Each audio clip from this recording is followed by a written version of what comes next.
Zahvaljujući Privrednoj komori Beograda, danas sam ovde kao direktor Agencije za restituciju da održim predavanje vezano za proces restitucije u Srbiji. Srbija, za razliku od svih ostalih zemalja bivše Jugoslavije, posljednja donela zakon, ali u njegovoj primjeni, odnosno vraćanju imovine, je napravila velike korake i ta iskustva su interesantna ne samo za građane Srbije, nego i za stručnu i širu javnost regiona. Postupak u Srbiji je počeo pre 2 godine, završni postupak, inače restitucija traje od 1991. godine, značajna imovina je vraćena, preko 90.000 kvadratnih metara poslovnog prostora i to poslovnog prostora, najboljeg poslovnog prostora u Srbiji koji se nalazi u centrima gradova, većih gradova u Srbiji. Vraćeno je preko 1.500 hektara šumskog zemljišta, 1.000 hektara poljoprivrednog zemljišta i taj postupak je sve brži i sve se bolje odvija. Kao posledice ovog postupka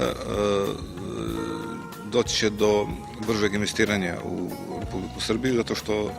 preduslov svih investitora, pogotovo stranih investitora, je taj da budu rešeni imovinsko-pravni odnosi, a restitucija je jedan od načina, to je dobar način kako se rešavaju imovinsko-pravni odnosi, konstituiše se privatna svojina i je vrlo jednostavno stranim investitorima da pravi dogovor sa privatnim vlasnicima, nego kad to ide preko složenih birokratskih procedura koje su vezane za otuđivanje ili davanje na korišćenje državne imovine.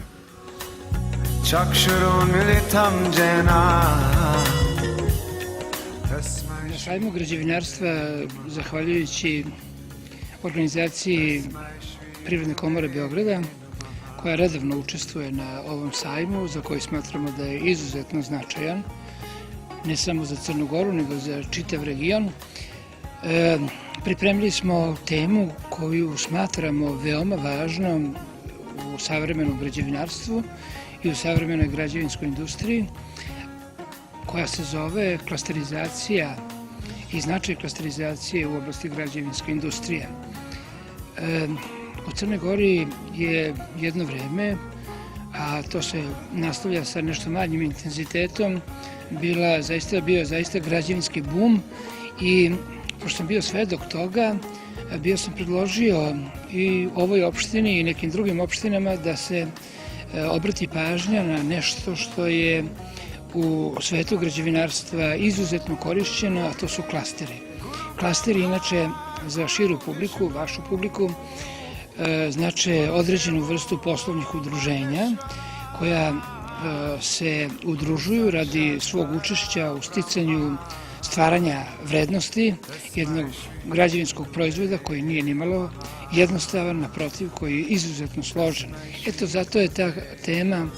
klastera i klasterizacije bila predviđena da se na Budvanskom sajmu prezentuje i privuče pažnju eksperata, učesnika na sajmu, a istovremeno i lokalna zajednica.